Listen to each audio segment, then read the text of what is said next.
Morning Glory, America. Bonjour, hi, candidate Hugh from Studio Winterfell, Studio North on Monday, July the 25th.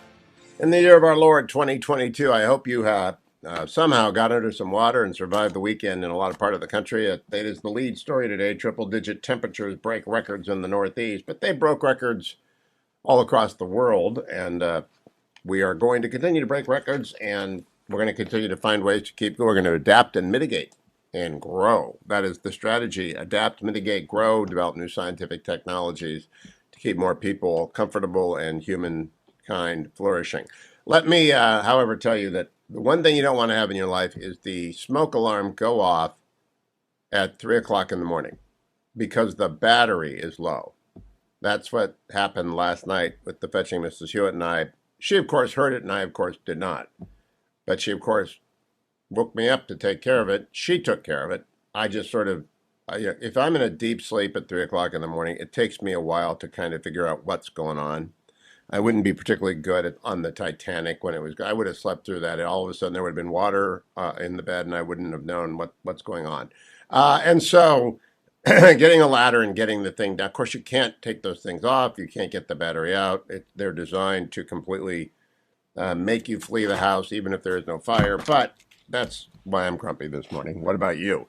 I also am not grumpy. I'm intrigued.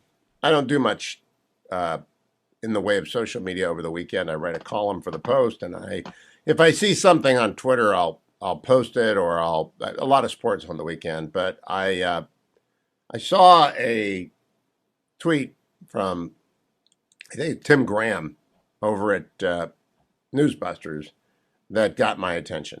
And Tim Graham over at Newsbusters had a clip of Chris Hayes of MSNBC, smart lefty, Stephen Colbert, funny lefty, talking to each other on Stephen Colbert's Late Show, which Greg Gutfeld now beats every night in a revolution against late night being overtly political.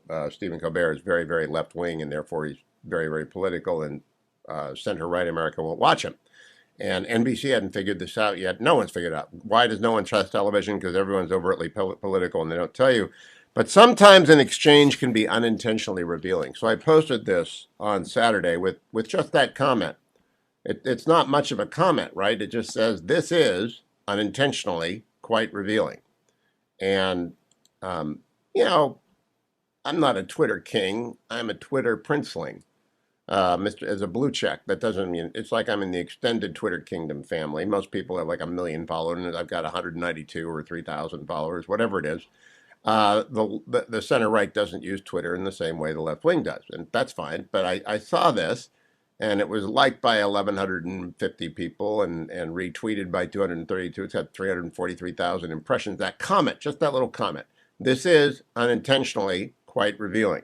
So I want you to hear what it is, and then I'll give you the rest of the rundown of the news. But as I've told people, I think the January 6th committee jumped the shark on Thursday. Now, the left wing thinks it was great, but the attempt to smear Josh Hawley revealed unintentionally, completely, that they were on a revenge tour and driven by fury.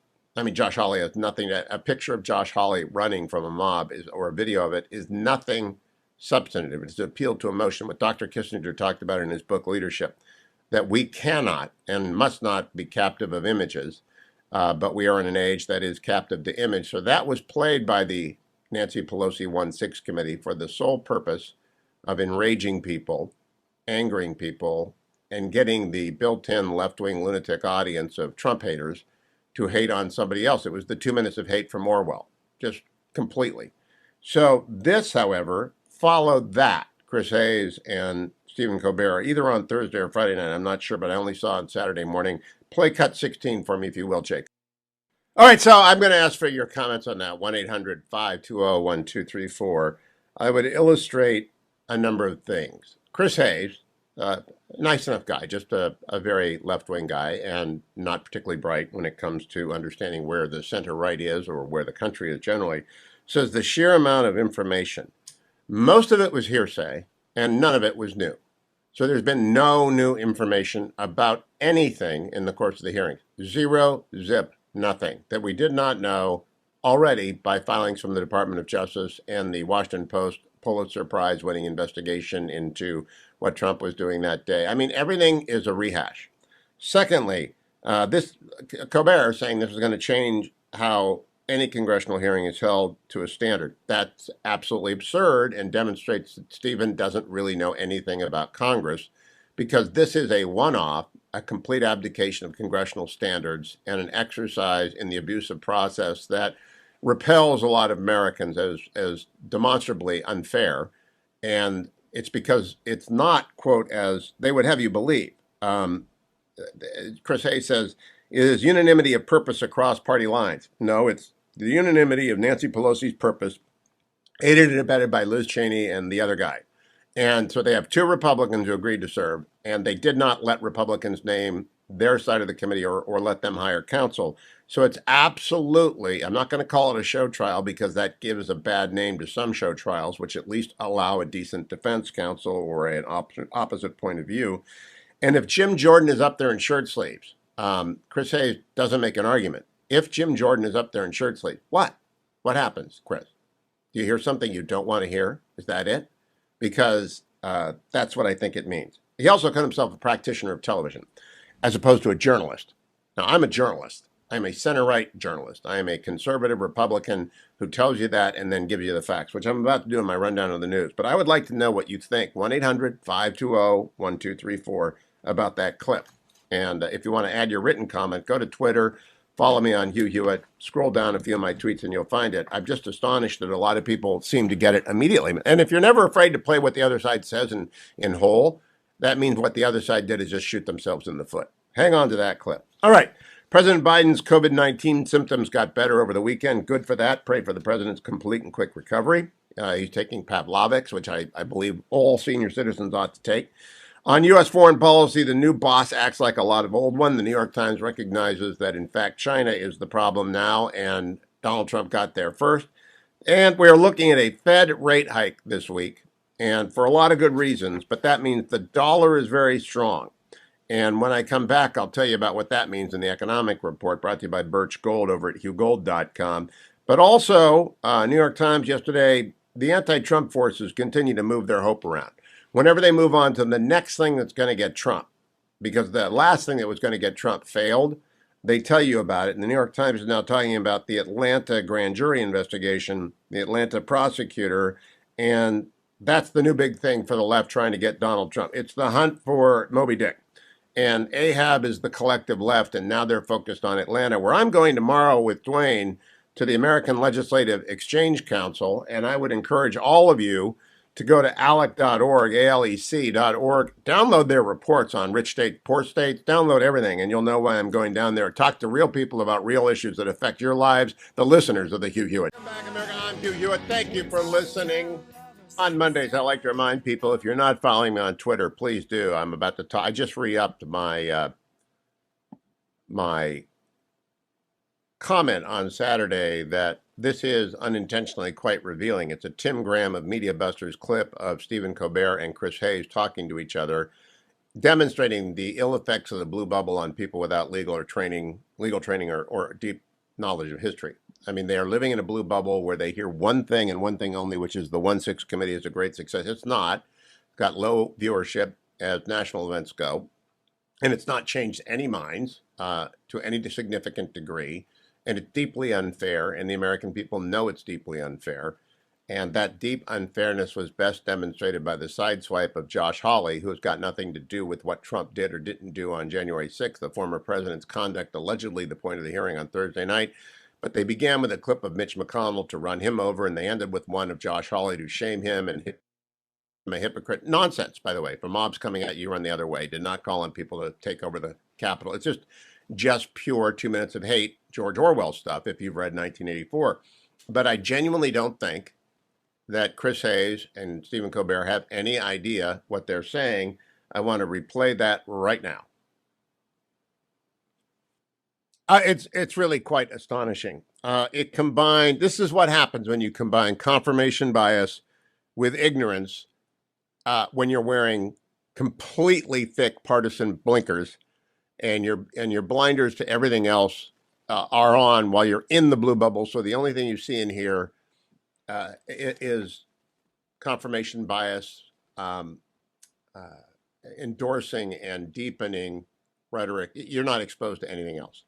And that's why modern media, modern television news especially, has lost, the confidence of the American people to this lowest level ever, is that that's all they get. They don't have anyone who can step outside themselves and criticize themselves.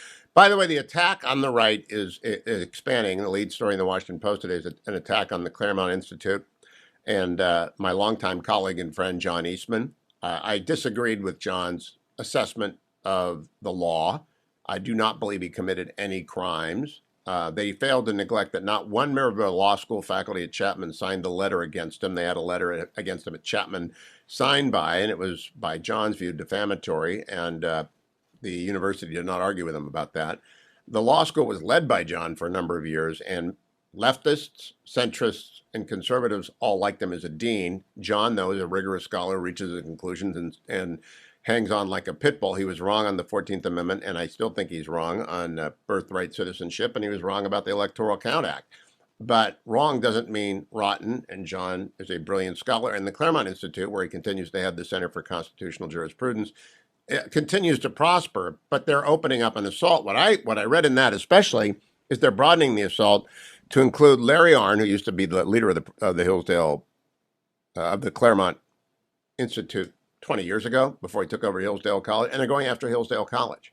So double down on your donations to Hillsdale. They didn't pay me to say that. I just tell you that the attempt to delegitimize everything by the blue bubble, the giant blue bubble, nestled into its cozy warrens in Manhattan and Washington, D.C., in the Los Angeles film community and Silicon Valley, high-tech ignorance, is just bathed in ignorance of law and history, and absolutely set on confirmation bias. So what did you make of that clip? Isaiah in Virginia, 30-second rule in effect, Isaiah, except for Yoni when I get to him, because we got to move through a lot of calls here. What'd you make of that clip? Well, I mean, it's one of those things that doesn't surprise me anymore. I mean, you'll see this quite often, but I'll say I don't see many Republican leaders in Congress battling this. They're not really going to warfare. I've seen more on Ben Shapiro than I have on Kevin McCarthy or Jen Jordan, any of the other major political leaders in our Congress. And I think that even though you don't have a lot of big speakers talking against this, which is honestly, the January 6th committee is really a Democratic committee after Donald Trump. Let's just be clear. That's it. That's what it is. But by the way, you will hear, I want the audience to, you'll hear, Kevin McCarthy turned down the chance to participate. No, he didn't. He rejected Nancy Pelosi's destruction of the rules for putting together a committee, naming your ranking member, and he accepted even Liz and the other guy being on it, but then he wouldn't accept. They vetoed Jim Banks, who would have made a superb senior member of the minority. I also would add that they say, well, the Congress, he rejected a deal struck by one of his people on a bipartisan commission. That's up to Congress to decide. The Senate rejected it, as did the House, and that's because we did not think the ground rules, we being Republicans, were fair. So you didn't want to go along with our pretend to be fair commission, so we'll just install an inquisition. And boy, has it revealed itself. Don't you think that clip of Josh Hawley just showed how desperate they are to have revenge on people? Oh, sure. But I mean, regardless of who they put on Stephen Colbert or any other, show on television, the January 6th committee, regardless of anybody's political preference or anybody's views they televise, it's not going to sway anything come November because of the large failure of this president. Oh, I agree. And we're going to be in a recession as of Thursday. In fact, they're out spinning today. Oh, 2 quarters of negative growth doesn't mean a recession. Yes, it does. It's the textbook definition. Isaiah, thank you. Mike in Wisconsin, 30 seconds. Mike, what do you think? Is there any better example of how the left wants to completely do away with American jurisprudence and due process? This is exactly what they want to do to sexual claims on campus and with the innocent trespassers on January 6th. There's no need for due process. Well, number one, Mike, if a trespasser is innocent, they won't be prosecuted. I want to prosecute every single person who entered the Congress unless they were swept along against their own volition. And there are some people like that who literally didn't know where they were going and thought they were marching in a legitimate way. But if you entered that illegally, it is illegal trespass at a minimum. Some people entered with violence in their heart and tried to kill the vice president of the United States. I believe some people are actually felony murder charges are against them because of the death of Ashley Babbitt, but we'll come back. Bob in Florida, go ahead. What do you think of the clip? Bob, Florida. Go ahead, Bob. I thought it was unconstitutional, to be honest with you. It is. It is. That's It's an assault on the Fifth Amendment's guarantees of due process, which ought to apply to congressional inquiry. Randy in Tennessee, got to go quick. Randy, go. Hey, Hugh. I don't think that these guys are in a bubble like you were saying. I think they know exactly what they're doing, which means they know that they're lying. It's Goebbels-esque propaganda that they're spewing to us to try to change our minds. Randy, thank you. You're harsher than I am. I just think they're products of living in bubbles. Yoni. Okay, Yoni, you've only got 3 minutes. I'm just going to give you the floor. Okay. First of all, best case scenario, these two are useful idiots, as Lennon used to call them. Worst case scenario, they know exactly what they're calling for. They're calling for the demise of the United States as we know it. They want Soviet Stalinist show trials to be the norm in our country, which will totally do away with our Constitution, our freedom, and our liberty. We're in the middle of a Marxist revolution. It is, thank God, at this point in time, nonviolent, but these people are pushing for a Marxist government in our country, no ands, ifs, or buts.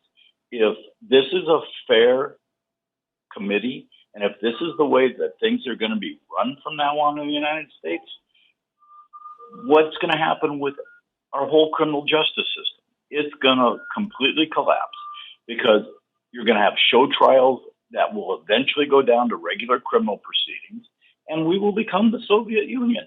I'm going to break in. I do believe, I don't think they're Marxists. I don't think they're knowing Marxists. I just think they're morons.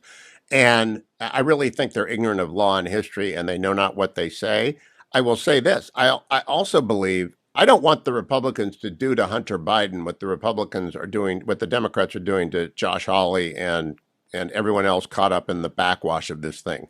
They could hold a one-sided committee. They could put their most naked partisans and then get a couple of useful idiots from the other side. And I don't know if any Democrat would want to be on there. I would go out, and they don't have a Liz Cheney who is smart and effective, but who would turn on Hunter Biden. But we could go find a couple of their dummies, and they got a lot of dummies. Every caucus has got a smartest member and a dumbest member. So you can go find 2 dumb members, match them up with 5 Machiavels and give them a great stat, and then turn them loose on Hunter Biden and Joe Biden. That would not tell us anything.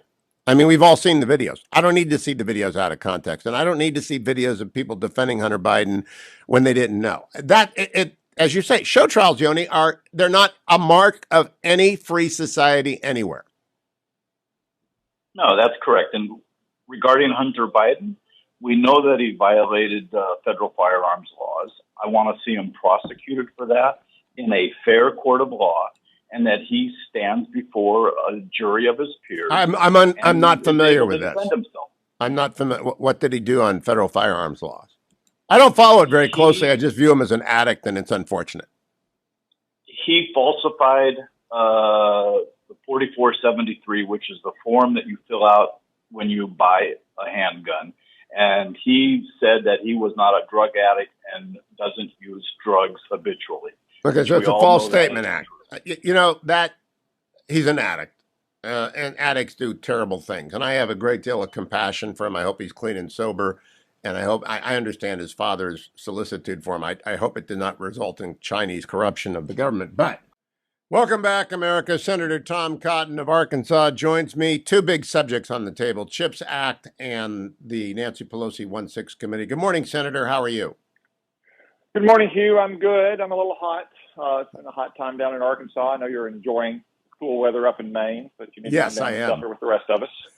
I'm so glad I'm not there. Senator, I was in favor of the CHIPS Act Plus when it was a $76 billion expenditure.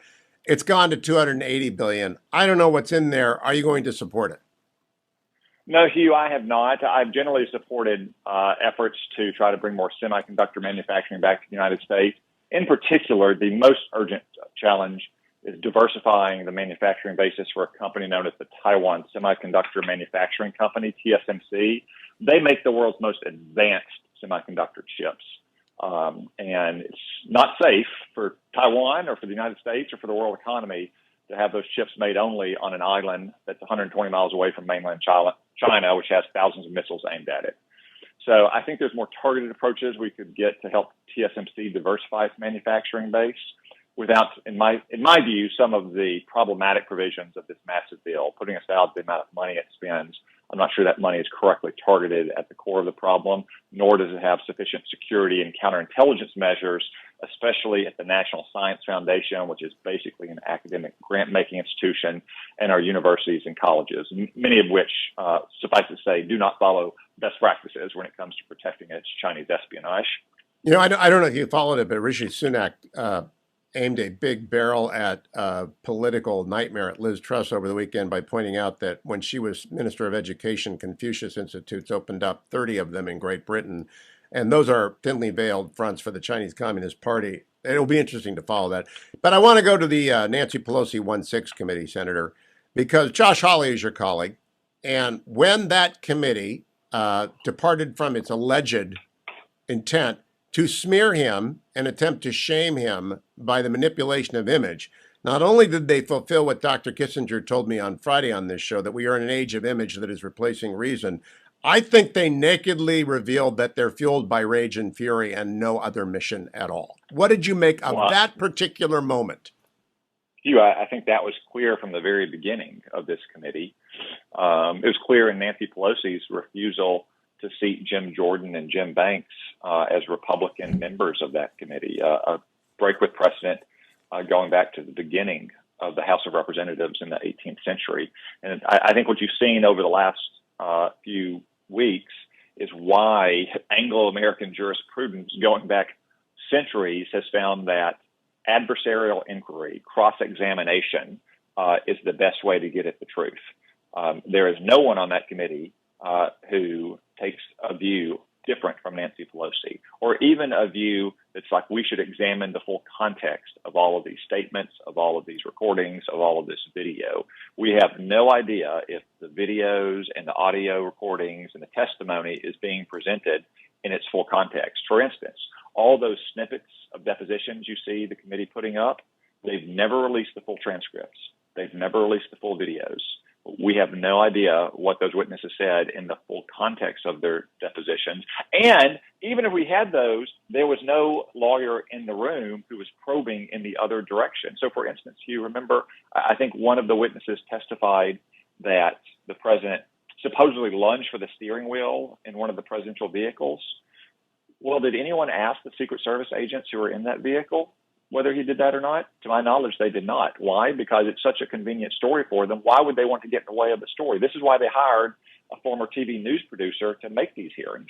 So let me ask you specifically about Josh Hawley, what they call jogging Josh. And this really outrages me because it is a manipulation of video to engage an emotional response from the hard left of the sort that ends up with what we had with Brett Kavanaugh, the attack on Lee Zeldin. It's an appeal to anger and rage. And I have never seen, well, I'm not old enough to remember Army McCarthy hearings when Joe Welch said, "Have you no decency, sir?" But that was really an indecent moment. That was the manipulation of video for no purpose whatsoever other than to make the left even angrier with Josh Hawley. Or am I wrong? I can't see any other reason for it, Hugh, like what the purpose of the hearing, what inquiry they were conducting to try to get at some kind of understanding of actions that happened that day that then might be the subject of proper legislative response within the scope of Congress's responsibilities. You were Hugh, I'll confess, though, Hugh, I will confess that I did not watch that hearing, and I have not watched any of the hearings, so I have not seen any of them out of the context that I see a snippet here or there on the news. Well, I just got to tell you, Chris Hayes and Stephen Colbert on Thursday night or Wednesday night were congratulating themselves on how these hearings have finally produced a hearing worthy of emulation. That's so ignorant of law and history that I can't even begin to communicate. 30 seconds. What is the principal defect of this committee? That it has no adversarial process whatsoever. Liz Cheney and Adam Kinzinger, the two Republicans, clearly share the views of the Democrats on the subject of the committee's inquiry. If you had someone like Jim Jordan or Jim Banks on there, not only would they be privy to all the information, but they would be probing that information and probing witnesses to try to get at truth, which is, again, what the Anglo-American legal system has done for centuries. It's what the Fifth Amendment is all about. I just hope people understand what a great aberration this is from American history and law. Senator Tom Cotton, sweat it out another couple of weeks. I feel really bad for you. Not. Enjoy. Get your runs in, though. Get your runs in, because there's no excuse. Heat is no excuse. I'll be right back, America. It's Hugh Hewitt. Welcome back, America. It's Hugh Hewitt. You may remember Jason Church from my show. Jason ran for Congress, sadly unsuccessfully. I wish he would be doing it again right now. But Jason, of course, is an alumni of the United States Army, lost both of his legs on combat duty. He is now running, however, a great new group that I want to talk about today, Veterans on Watch. Good morning, Jason. Welcome back. Hugh, thanks for having me on.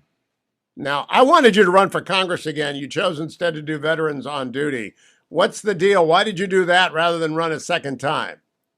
Well, I mean, look, there's a lot of things that this country needs attention on right now, but none hit closer to home for me than what we're seeing going on in the military today. I mean, too many veterans across the United States are looking at what's going on in the Pentagon and on the world stage and are increasingly concerned about the direction of the country and the way our armed forces are training, recruiting, and I'm not even getting close to being ready to fight right now. And that scares us. So we formed Veterans on Duty as a watchdog group to make sure the Pentagon's doing the right thing. And right now, clearly under the Biden administration, it's not.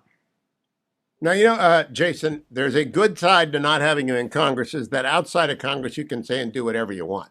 And inside of Congress, you got to work within a partisan system. Now, I have on Tom Cotton, and I have on Mike Waltz, and I have on Mike Gallagher, and these are great people. I mean, really great people. But we really do need someone focused exclusively on the Pentagon, because if you saw the Politico story on the Navy over the weekend, they're so confused about what they're doing. It is an utter meltdown. And Gilday's a good man, but they just don't know what they're doing. Well, I mean, a central component of what Veterans on Duty is focusing on is reform. All right. And we're going to be doing this through advocacy efforts because, I mean, let's look. I mean, I had a piece in the New York Post, an op-ed in there, where I was calling out the politicization of the Pentagon and the efforts of left-wing ideologues to fundamentally change the nature of the U.S. military. I mean, this isn't just, Republicans and conservatives using a buzzword woke. I mean, there's CRT being taught to our soldiers. There is training seminars on transgenderism. There's white rage comment made by Mark Milley. No one's taking any responsibility for what happened in Afghanistan. And why is the Secretary of Defense issuing a statement on the abortion ruling lately? I mean, this is all stuff that is unfocused. This is a lack of focus. And Veterans on Duty is going to call out these leaders and implement policy reform, or at least push policy reform to change this. Because at the end of the day, the goal, the intent, the purpose of the U.S. military is to defend the United States from external threat and nothing else. Yeah. Jason, I got to tell you, I am a civilian. I really can distinguish myself by ignorance of basic military acronyms and things like. I had to look up what did SFC mean, Sergeant First Class, because I'm about to interview Tim Kennedy about his new book, Scars and Strife. So I really don't know anything, but I do have a son-in-law, a son, a nephew on active duty. I married into a military family, so I learned a bit over 40 years, but I still don't think the American people, as a Republican, I support a healthy defense budget, but you're not talking about numbers. You're not talking about the budget. You're talking about the direction. They can't hit their recruitment goals in the Army now. What's that tell you?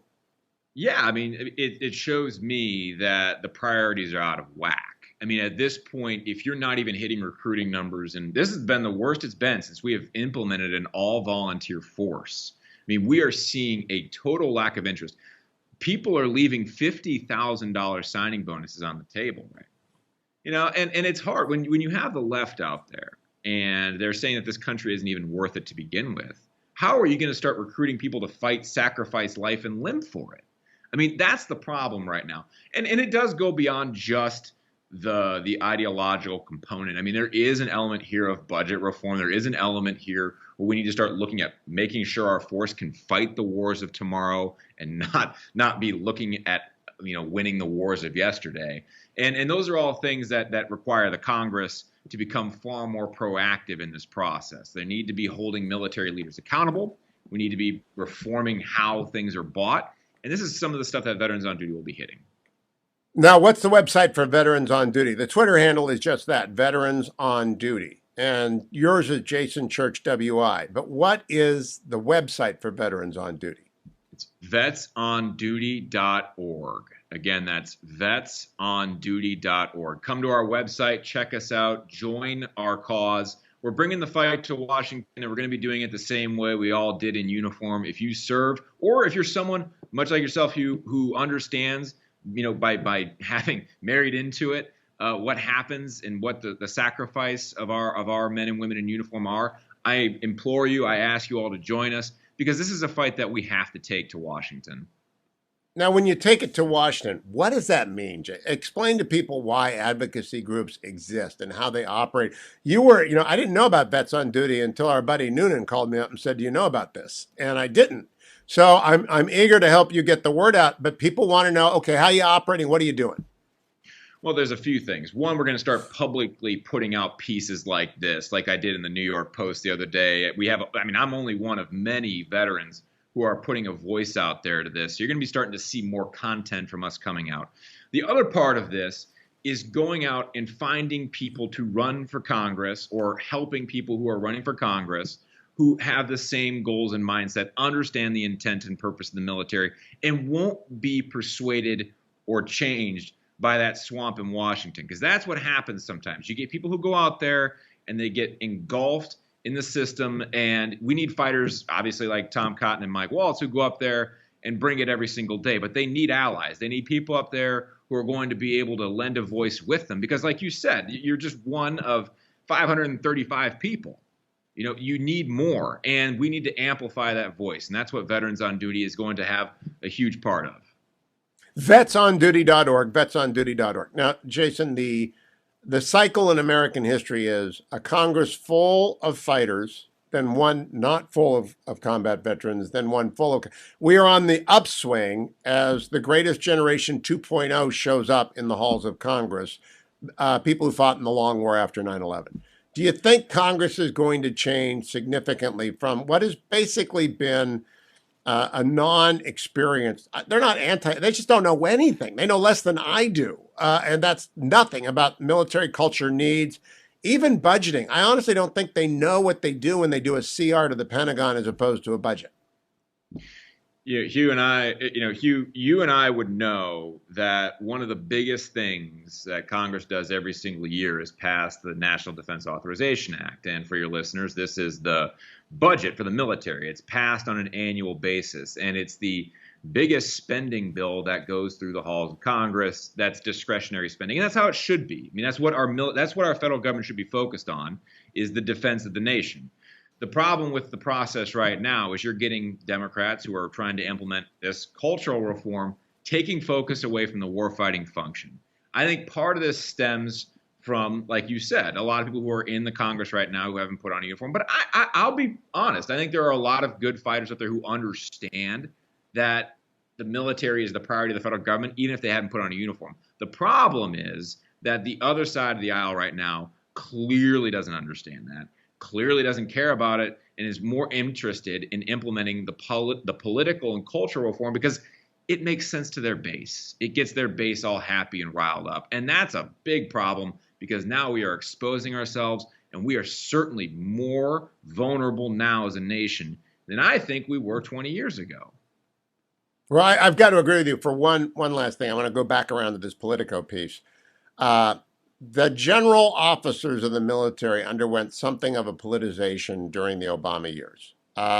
Trump fought back against it fairly unsuccessfully because the Pentagon was a mess under Trump. It's his greatest failure. The inability to fund a Navy, the inability to get good people in. One of his senior advisors told me that they would hit the ground running again and they'd look at the Pentagon first. Now we have completely conflicted Pentagon, about 18 different points of view, which means paralysis. Are you fundamentally an optimist about the ability for veterans on duty or anybody to turn around the Pentagon mess? Well, I do have faith in the American people. I do have faith in the First Amendment. And I do have faith in the fact that if we get our message out there, it will make enough noise and bring enough momentum to fundamentally change aspects of the Pentagon. I wouldn't be standing here talking, fighting, and doing it every day if I didn't believe that. The thing is, we've got a system right now at the Pentagon that incentivizes officers to check the block, to do the things that their political appointees want them to do, because inevitably to rise up in the higher ranks, to get those stars pinned up on your shoulder, you've got to get somebody in political office to say you're a person who can do that. And that's part of the problem. You have generals right now and admirals that have decided it's a better idea to be more political than focus on the needs of their respective branches. And that's a problem. What it does is it's an attempt to change the culture, but the problem is the Pentagon itself is over bloated. I mean, when you look at the current state of affairs, you have at this point more civilian appointees, people who aren't in uniform, civilian appointees working in the services than we've ever had, and uniform personnel numbers have dropped to the lowest number in recent memory. So what that means is we have a lot of civilians telling, a lot of the military at levels that they shouldn't be what to do. And this is how you get some of this ridiculous doctrine that's come up.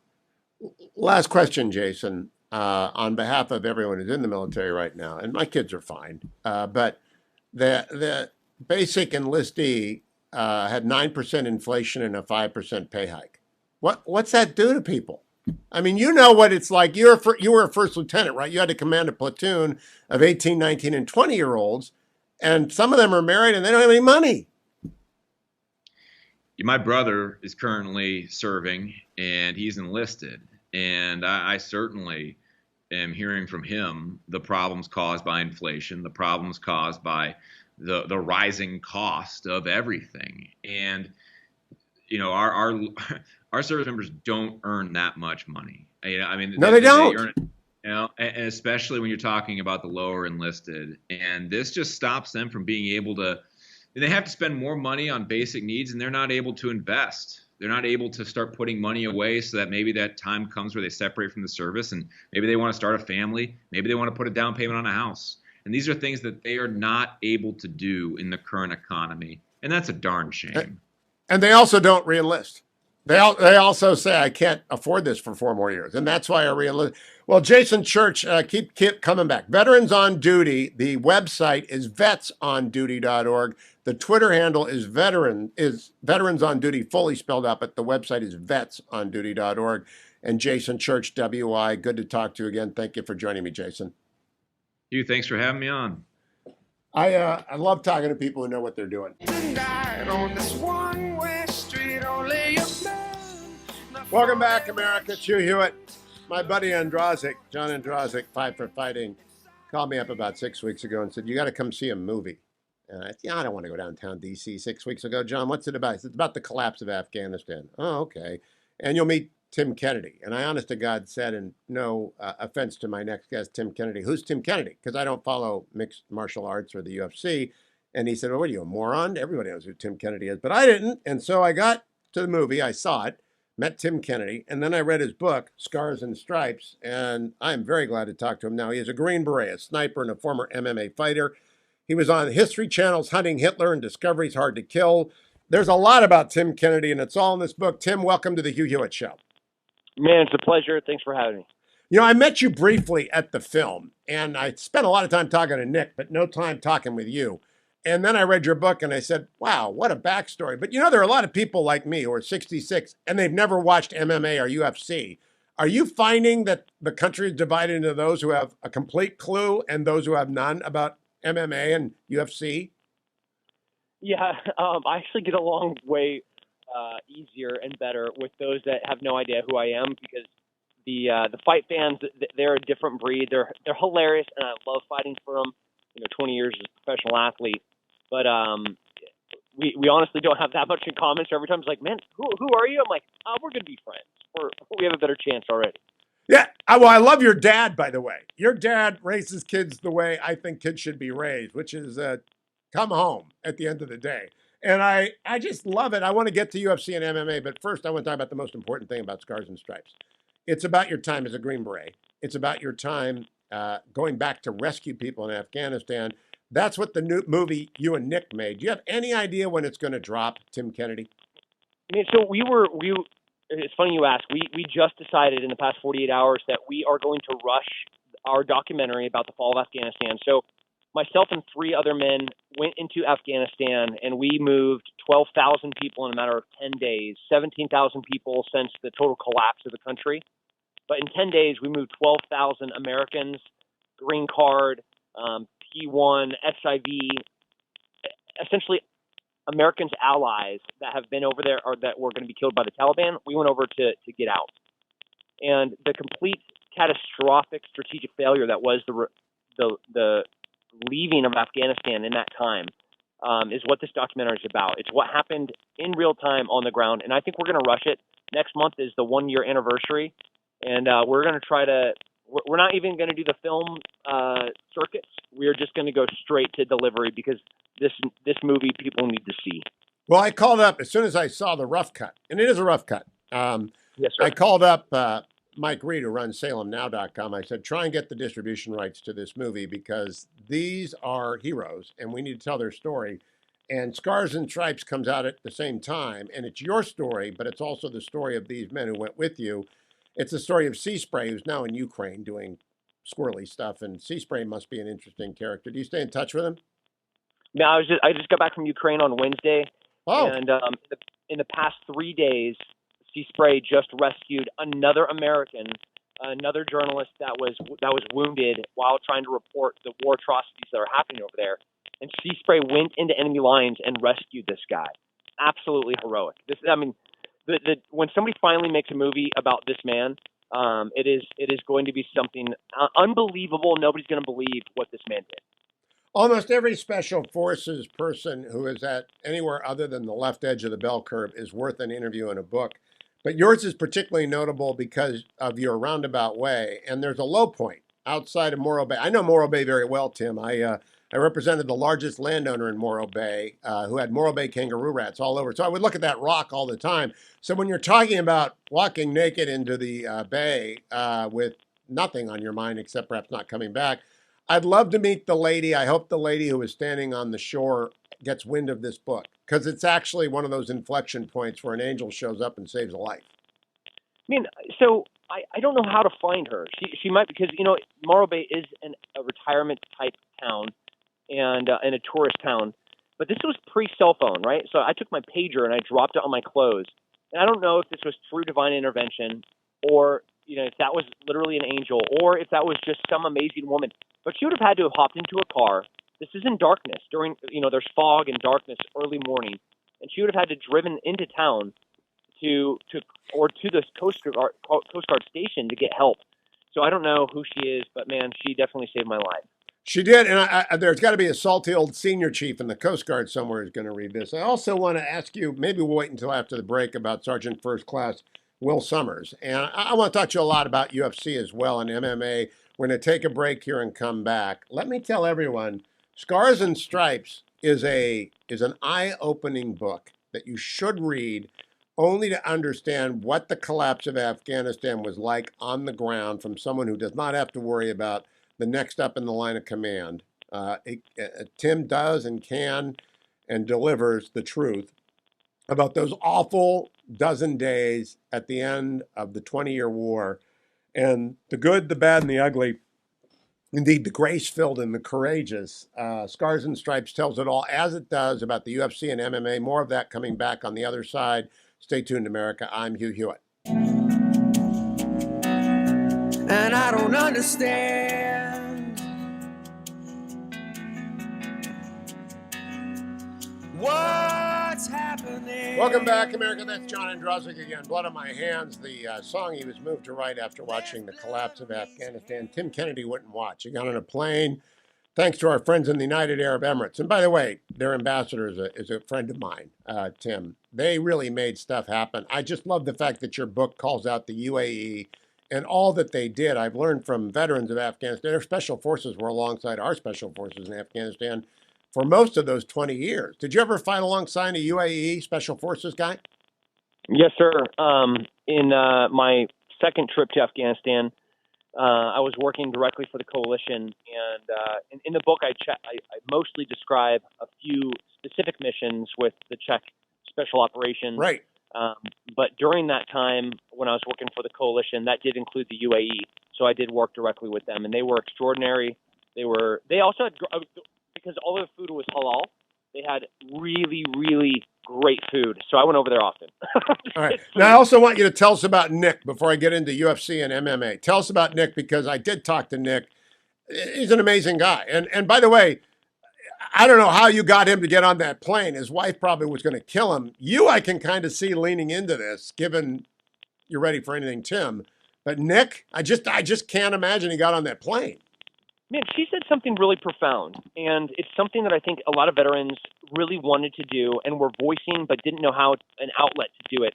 You know, she looked at Nick, and Nick was, and when Nick asked, "I want to go to Afghanistan," she says, "So does everybody else, but you have the opportunity to do something, and you will regret it for the rest of your life if you don't." Like, what wisdom is that of a wife and a powerful, confident woman to empower her husband like that? Because she knew that there were millions of veterans all over the country that were dying inside, watching all the places that they lost brothers and they lost limbs and that we fought for go back to the Taliban. And in her wisdom, she says, "So does everybody else. You have the opportunity to go."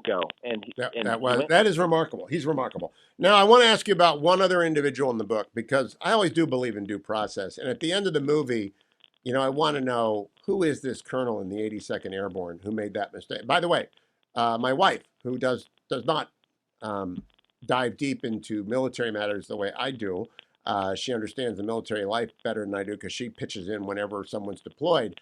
But I got to ask you, does the colonel have a different version of events, do you think? And you know who I'm talking about, and everyone will. Yes, sir. So what do you think? Of course, there's always two sides to a story. And I know that as soon as I think there was immediate regret, he didn't, of course, have all the information, and the limited information that he had, he was trying to do the best. And it is really easy on Monday morning to look at a game on Sunday and call about, you know, not making the best play. But we're talking about the worst 12 days of a 20-year war and the worst 12 days of absolute chaos and mayhem. And I'm not defending him. You know, what he did was terrible. He got Americans and our allies killed, no doubt, by forcing those buses to go back outside of the HKIA gates. But, you know, there is an investigation. There is something going on. But it is also hell. Like, war is literally hell. And what was happening there on the ground was indescribable. And I was trying to do the best that I could, and so was everybody else. And all I would say to people when they read this is, keep in mind, the colonel that we're talking about, when you get to that party, you watch the movie, he may have saved 3,000 lives later that day. That's all I want people to know. Now, Tim Kennedy, would you tell me a little bit, do you want a select committee on the collapse in Afghanistan? Do you want Congress to dig deep into what happened? Because we still don't have answers. I mean, we don't have any answers at all.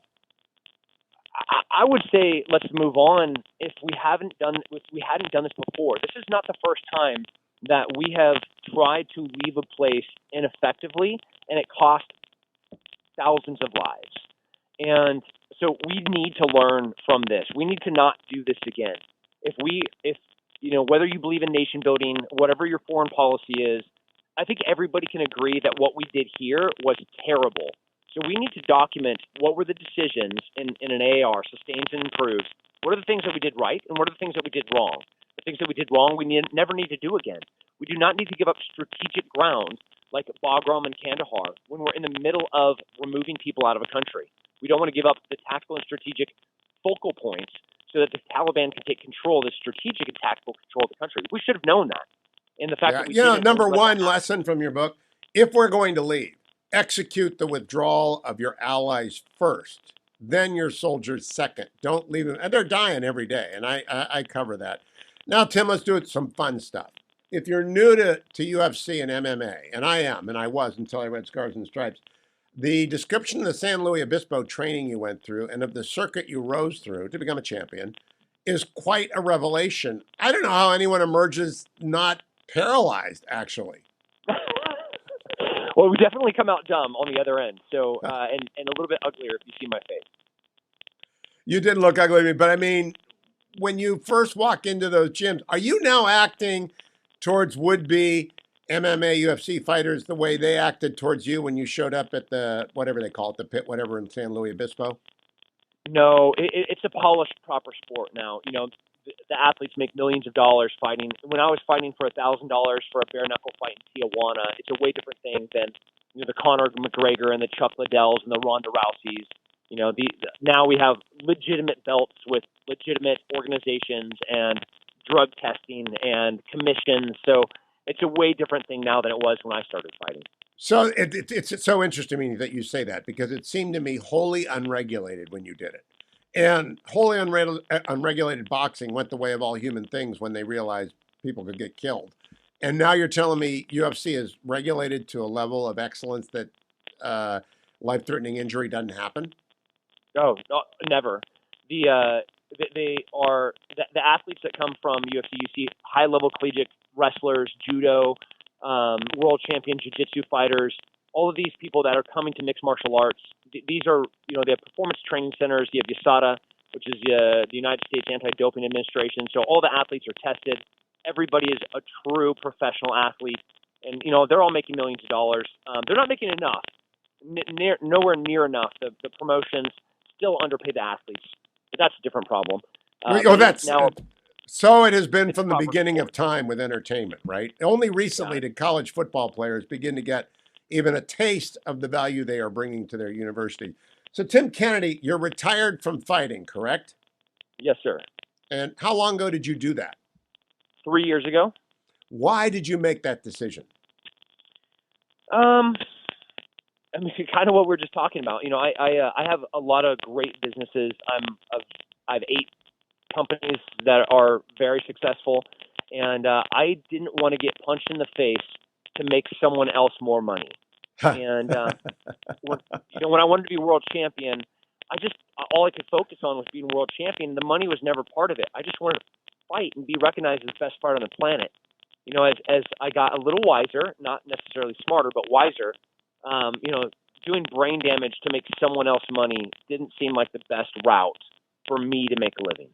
All right, so let me go back to the fact that you're going to be a cop like your dad, and you get rocks thrown at you that could have killed your friends, and you make an incident of it, and you're charged, but you're not prosecuted because it was clear you were in the right when you did so.